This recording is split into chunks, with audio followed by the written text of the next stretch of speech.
Hello guys, in this video I'm going to show you how to sign up for the Shein app. But before that, don't forget to subscribe and leave a comment down below, because at 10,000 subscribers I'm going to show you my whole YouTube revenue statistics and growth strategy. So without further ado, let's jump right into it. First you have to open up the Shein app, and here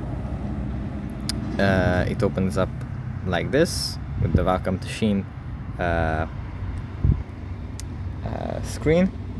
Then we can just select our location, our language, and then the currency. Then tap on go shopping. Then we can select the categories that we are interested about. Then tap on save, and then we can enable notifications,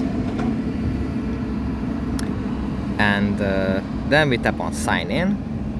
Then we can tap on continue with Google and select the Google address that we want to continue with, and that's pretty much it for signing up for Shein.